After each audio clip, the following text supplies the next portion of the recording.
Sore itu, saya duduk di balkon kamar saya sambil memandang langit yang berubah warna. Dan di titik itu, saya merasa ada yang salah dalam cara saya menghadapi hidup. Makin dewasa, bukannya makin ringan, malah rasanya selalu ada aja beban yang menghimpit dan semakin berat seiring dengan perjalanan waktu. Hari-hari sebelumnya, saya seringkali merasa cemas akan hal-hal yang tidak saya ketahui. Saya berusaha mengendalikan semua aspek dalam kehidupan saya yang tidak terduga. Tapi ketika saya belajar semua yang ada hubungannya dengan filsafat stoik, dan perlahan, satu persatu, pelajaran hidup stoik itu mulai meresap dalam keseharian saya, membawa perubahan yang besar yang tidak pernah saya bayangkan sebelumnya. Dari filsafat stoik, saya menemukan 6 pelajaran penting yang akhirnya membuat saya tersadar dan membuat perjalanan hidup saya lebih ringan. Yang pertama, kendalikan apa yang bisa dikendalikan dan lepaskan apa yang bisa dilepaskan. Saya ingat betul, selama bertahun-tahun, saya sering merasa frustrasi karena hal-hal yang di luar kendali saya. Mulai dari hal pekerjaan, hubungan dengan orang lain, hingga cuaca yang tidak sesuai dengan keinginan saya. Dulu, di suatu hari, ketika saya bergegas suatu kafe untuk meeting penting, ketika itu hujan deras tiba-tiba turun. Otomatis saya merasa marah dan cemas dan berpikir bagaimana saya bisa sampai tepat waktu ya. Bagaimana jika atasan saya marah dan pikiran-pikiran yang lainnya. Ternyata pikiran-pikiran tersebut dapat memicu stres yang bisa membuat saya merasa tidak berdaya. Namun sekarang setelah saya mengenal filsafat stoik, saya menyadari satu hal yang penting. Saya tidak bisa mengendalikan hujan. Saya hanya bisa mengendalikan diri saya sendiri. Saat itu, saya berhenti sejenak, menarik nafas dalam-dalam, dan menerima kenyataan bahwa saya pasti terlambat. Kepanikan itu tiba-tiba hilang. Saya mulai memikirkan hal-hal yang bisa saya lakukan. Saya mengirimkan pesan kepada teman saya, memberitahunya bahwa saya akan terlambat. Kemudian, saya menunggu hujan reda dan tiba di kantor dengan kondisi yang lebih tenang. Dan ternyata, rapat pun berjalan lancar, bahkan tidak ada yang mempermasalahkan keterlambatan saya. Itulah satu momen yang pertama yang benar-benar saya rasakan akan kekuatan filsafat stoik. Mengendalikan apa yang bisa saya kendalikan, pikiran dan tindakan saya sendiri adalah kunci mengurangi stres dan kecemasan dalam hidup. Begitu saya melepaskan hal-hal yang di luar kendali saya, hidup saya terasa lebih ringan. Pelajaran ini telah memberitahu saya tentang arti ketenangan dalam menghadapi situasi yang penuh ketidakpastian, dan itu membuat saya merasa lebih bebas. Dari situlah saya mulai menyadari bahwa ketika kita berupaya untuk mengendalikan hal-hal di luar kemampuan kita, itu hanya membawa penderitaan. Sementara ketika kita menerima apa adanya, itu akan membawa kedamaian. Yang kedua, dari filsafat stoik saya belajar latih diri sendiri dalam kesadaran. Seiring saya belajar tentang stoikisme, saya mulai menyadari bahwa pentingnya menjadi sadar sepenuhnya akan pikiran, emosi, dan reaksi kita terhadap sesuatu. Saya pengen cerita satu pengalaman. Suatu sore ketika saya berada di perjalanan yang ramai dengan kendaraan dan saya harus pulang ke rumah. Pada saat itu sangat macet dan saya mulai frustrasi dengan kemacetan itu yang seolah-olah kemacetan itu gak ada habisnya. Biasanya dalam situasi seperti itu, pikiran saya langsung dipenuhi dengan keluhan. Kenapa jalan ini macet? Mengapa orang lain tidak lebih sabar? Dan pikiran-pikiran yang lainnya. Semuanya serba salah. Orang semua saya salahkan. Saya tahu itu justru membuat hati saya semakin gelisah. Namun, kali ini berbeda. Saya mengingat pelajaran dari stoik. Kita tidak boleh bereaksi secara otomatis terhadap situasi, melainkan kita harus menyadari apa yang kita rasakan dan menghadapinya dengan bijaksana. Saya berhenti sejenak, menarik nafas panjang dalam-dalam, dan mencoba memahami sumber frustasi saya. Saya mulai menyadari bahwa kemacetan bukanlah masalah yang sebenarnya. Yang jadi masalah adalah reaksi saya terhadap kemacetan tersebut. Dan perlahan saat itu juga saya belajar untuk melepaskan emosi negatif dan berfokus pada apa yang bisa saya lakukan. Saya mulai memasang musik kesukaan saya longgarkan bahu yang tegang, dan saya mulai menikmati momen itu. Ya, di tengah kemacetan, saya berusaha untuk sepenuhnya hadir, memperhatikan bagaimana perasaan tubuh saya, dan tidak membiarkan kemacetan tersebut menguasai dan mengganggu mood saya. Saat itu, saya merasa sesuatu yang luar biasa. Saya punya kendali atas bagaimana saya merespon.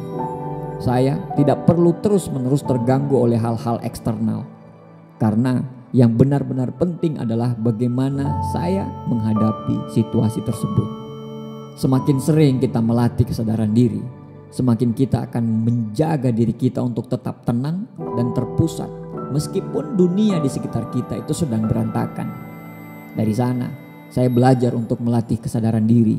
Kita bisa mengurangi stres dan kecemasan yang seringkali berasal dari reaksi otomatis yang tidak kita sadari. Seperti yang diajarkan Stoik, kita punya kuasa sepenuhnya atas pikiran kita. Kita tidak harus menjadi budak atas perasaan negatif yang datang tanpa diundang. Kesadaran ini menjadi kunci untuk membuka pintu bagi ketenangan batin dan kebahagiaan yang lebih konsisten dalam hidup kita. Yang ketiga, dari Stoik saya belajar, jangan biarkan pendapat orang lain mengendalikan kita. Di masa lalu, saya adalah orang yang seringkali terpengaruh dengan apa yang orang lain pikirkan dan apa yang orang lain katakan tentang saya. Kritik dan komentar negatif sekecil apapun itu bisa langsung merusak suasana hati saya. Kolom komentar media sosial saya akan hapus orang-orang yang berkomentar negatif, dan saya sangat terpengaruh dengan hal tersebut. Saya ingat pernah menerima kritik pedas di tempat kerja, padahal saya sudah berusaha sebaik mungkin. Kritik itu membuat saya merasa buruk tentang diri saya sendiri selama berhari-hari. Saya meragukan kemampuan saya dan perasaan yang kecewa terus membayangi pikiran saya. Namun, ketika saya makin dewasa dan saya memahami filsafat Stoik, saya mulai menyadari bahwa pendapat orang itu bukan cermin dari nilai diri kita. Stoik menekankan bahwa kita tidak dapat mengendalikan apa yang orang lain pikirkan, katakan, dan lakukan.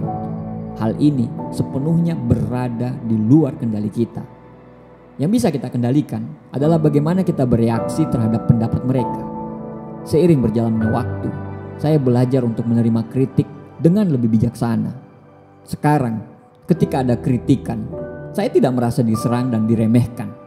Justru, kritikan itu membuat saya untuk terus bertumbuh dan belajar. Saya belajar memilah antara kritik yang membangun dan komentar yang hanya dilandasi oleh emosi dan ketidaktahuan dari orang lain. Jika memang ada hal yang harus saya perbaiki, saya akan berusaha memperbaikinya. Namun, jika kritik itu tidak relevan dan terlalu personal, saya belajar untuk tidak membiarkan hal tersebut menguasai perasaan saya.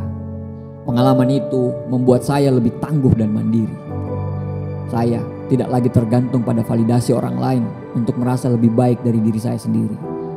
Dengan tidak membiarkan pendapat orang lain mengendalikan saya merasa lebih bebas dan percaya diri.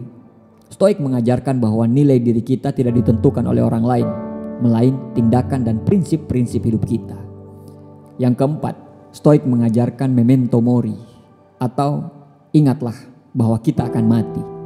Satu konsep dalam filsafat Stoik yang pada awalnya saya merasa menakutkan, sangat dark, sangat gelap.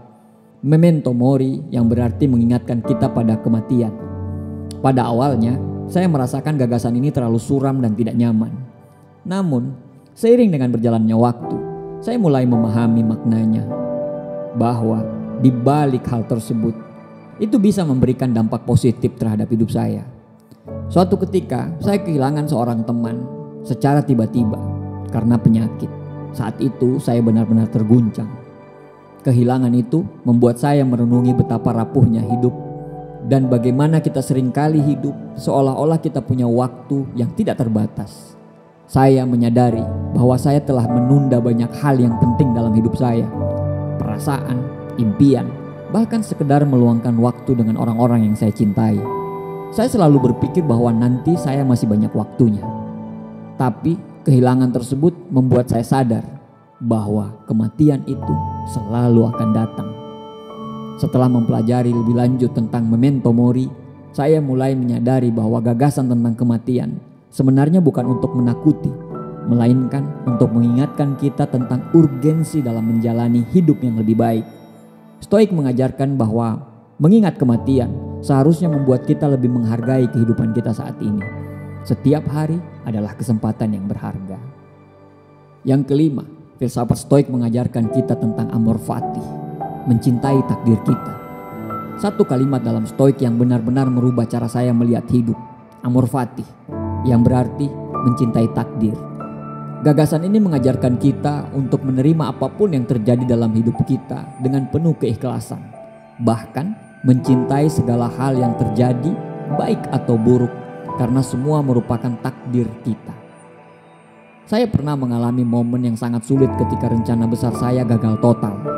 Saat itu saya merasa putus asa dan marah kepada dunia. Semua upaya yang saya lakukan selama bertahun-tahun nampaknya hanya sia-sia. Saya mengeluh kepada Tuhan. Saya merasa Tuhan itu tidak adil. Saya terus bertanya pada diri saya, mengapa ini terjadi pada saya? Rasa frustrasi dan kecewa menguasai pikiran saya. Namun setelah mempelajari amor fati, saya mulai memahami bahwa ada cara lain untuk melihat kegagalan dan kesulitan. Stoik mengajarkan bahwa segala sesuatu yang terjadi dalam hidup ini, baik itu kegagalan, kehilangan, atau kesulitan, adalah bagian dari perjalanan kita. Kita tidak hanya harus menerima kenyataan tersebut, tapi juga kita harus mencintainya. Karena semua pengalaman, termaksud yang buruk, membantu untuk membentuk diri kita lebih kuat dan lebih bijaksana.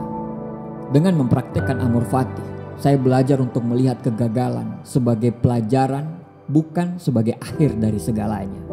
Yang keenam, dari Stoik saya belajar bahwa hidup sederhana dan berfokus pada hal yang penting. Di tengah kehidupan yang penuh godaan dan distraksi, saya mulai menemukan kembali kekuatan dalam kesederhanaan. Stoik mengajarkan bahwa kebahagiaan sejati datang dari hidup yang sederhana dan bebas dari keinginan yang berlebihan. Saya belajar bahwa kita seringkali mencari kebahagiaan di luar diri kita dalam pencapaian eksternal, status sosial, atau kepemilikan barang-barang. Namun, kebahagiaan sejati sebenarnya berasal dari diri kita sendiri. Dulu, saya hidup dengan tujuan mengumpulkan barang-barang dan mengejar status sosial. Saya berpikir bahwa semakin banyak yang saya miliki, semakin bahagia saya. Saya bekerja keras demi penghasilan yang lebih besar, untuk beli rumah yang besar dan mendapatkan mobil-mobil mewah. Tapi semakin saya mengejar hal-hal tersebut, semakin saya merasakan terjebak dalam siklus keinginan yang tidak pernah ada habisnya. Setiap kali saya mendapatkan sesuatu yang baru, saya merasa senang sesaat. Tapi kebahagiaan itu akan memudar dan saya mulai mencari kebahagiaan berikutnya. Itulah saatnya saya memutuskan untuk merenung. Saya mulai membaca lebih banyak tentang filsafat Stoik dan menemukan pelajaran berharga. Hidup sederhana adalah jalan menuju kebahagiaan. Saya mulai evaluasi kembali kebutuhan saya dan menyadari bahwa banyak dari apa yang saya inginkan sebenarnya itu tidak perlu. Saya mulai menghargai hal-hal kecil dalam hidup, menikmati waktu bersama keluarga, bersyukur atas kesehatan, dan mulai merasakan kepuasan dalam melakukan pekerjaan dengan sepenuh hati. Dengan mengurangi keinginan-keinginan untuk barang dan status sosial, saya merasa hidup saya lebih ringan dan lebih bermakna. Saya tidak lagi terjebak dalam permainan konsumsi dan pencapaian yang tidak pernah ada akhirnya. Saya belajar untuk menikmati momen-momen sederhana yang sebenarnya jauh lebih berharga daripada harta benda. Saya merasa lebih bebas, lebih damai, karena tidak lagi terikat pada keinginan yang tidak ada habisnya. Dalam banyak hal, saya menemukan bahwa kebahagiaan yang sejati tidak terletak pada pencapaian luar, tetapi pada kemampuan untuk hidup dengan cara yang lebih sederhana dan berfokus pada hal yang benar-benar penting. Stoik mengajarkan kita untuk mencari kedamaian di dalam diri kita, bukan dari dunia luar. Dengan hidup sederhana, kita bisa menemukan kebahagiaan dalam ketenangan dan rasa syukur yang mendalam atas apa yang sudah kita miliki. Itulah 6 pelajaran hidup yang saya bisa ambil dalam filsafat Stoik. Setiap pelajaran ini, meskipun sederhana, bisa membawa perubahan besar, dan saya harus ceritakan kepada Anda semuanya. Dengan memahami dan menerapkan prinsip-prinsip ini, saya merasa lebih tenang, lebih bijaksana, lebih damai, dan lebih bisa menghadapi tantangan yang akan datang. Filsafat ini telah membantu saya menjalani hidup yang lebih bermakna dan hidup dalam kebahagiaan yang sejati. Terima kasih, semoga bermanfaat.